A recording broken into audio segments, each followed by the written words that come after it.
I'd like to discuss the action of the Nord piano. It's a pretty debated topic whether or not the action is good.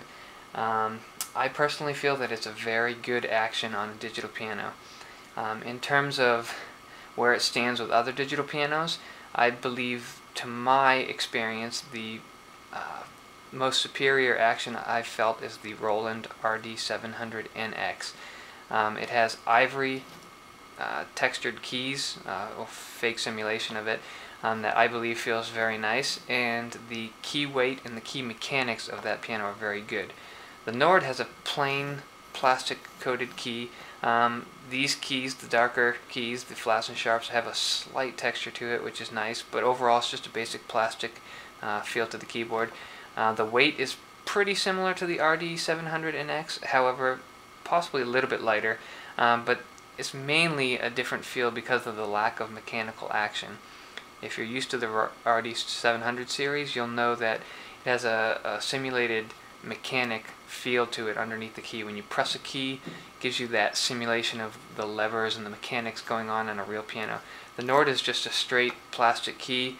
They may have some kind of a graded weighted hammer simulation, but basically you're pressing a key, you feel the key go down, hits the contact, makes the sound. There's really nothing special going on under your fingers. However, I don't believe that really detracts from the performance factor at all. If you're looking for the best possible action out there, from my experience, I've tried a few high-end digital pianos. I believe the RD700 to be the best. I've heard that the Kawai series have a nice action, but I personally haven't been able to test those.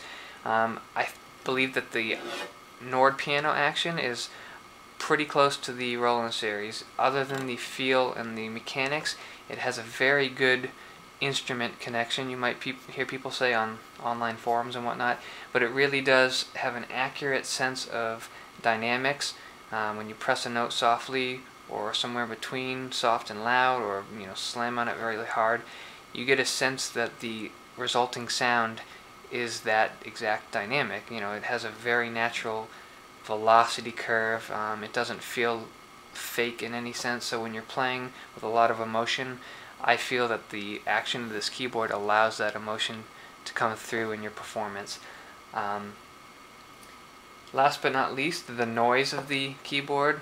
Some people are curious how loud the keys are. It's probably fairly difficult to get a real sense of the volume on a small camera speaker. However, if I just play this for you, I can kind of play something soft.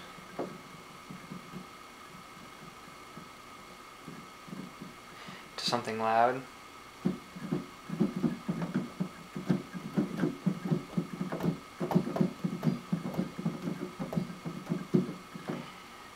If you can hear that at all, I'd say it's a pretty average amount of clacking. It's a kind of a dull thud. It doesn't have a very loud plastic clack. It's kind of a thud thud thud sound to it.